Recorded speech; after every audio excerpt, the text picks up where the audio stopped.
রাস্তার দুধারে ফুলের মতো সাজানো সুন্দর পাটকাঠি অনেকের কাছে দেখে এটাকে সৌন্দর্যের বহির্ভূত মনে হতে পারে এটা বোধহয় গ্রামের মানুষের চলাচলের জন্য এবং যানবাহন চলাচলের জন্য বেশ বিব্রতিকর। অবশ্য সেটা কিছুটা বটেও, তবে এসব কিছু ছাপিয়েও আজ আমরা এর সৌন্দর্য উপভোগ করতে চাই। এই পাটকাঠি রাস্তার দুপাশ দিয়ে না নাড়লে যে গ্রামের সৌন্দর্য বিলীন হয়ে যায়। কখনো কখনো অসুন্দর কোনো কিছু দিয়েই সুন্দর তৈরি করতে হয়।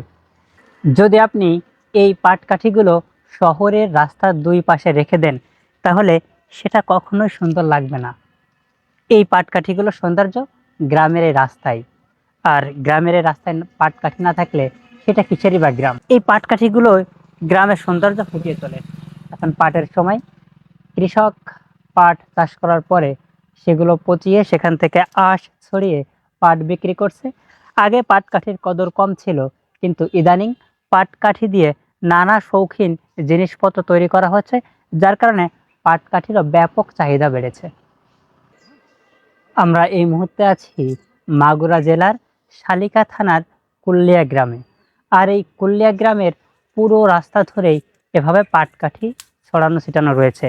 এই পাটকাঠিগুলো এভাবে ছোট ছোট মোট করে নেড়ে দেওয়া হয়, শুকাতে দেওয়া হয়, একটু ফাঁকা করে দেওয়া হয়, যাতে করে এর ভেতর দিয়ে বাতাস প্রবেশ করতে পারে।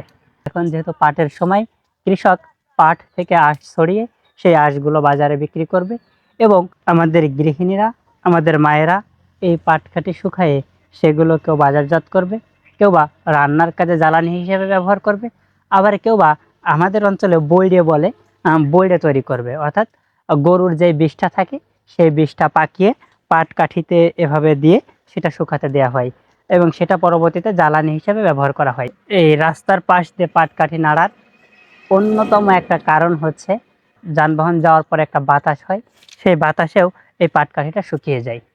তো এই পাটকাঠি যদি রাস্তার পাশ দিয়ে নাড়ানো থাকতো, তাহলে সেটা গ্রামের সৌন্দর্যরে বিঘ্ন করত। পাটকাঠি নাড়লে যদিও জিনিসটাকে অসুন্দর মনে হয়, তবে প্রকৃতপক্ষে এটাই হচ্ছে গ্রামের আসল সৌন্দর্য।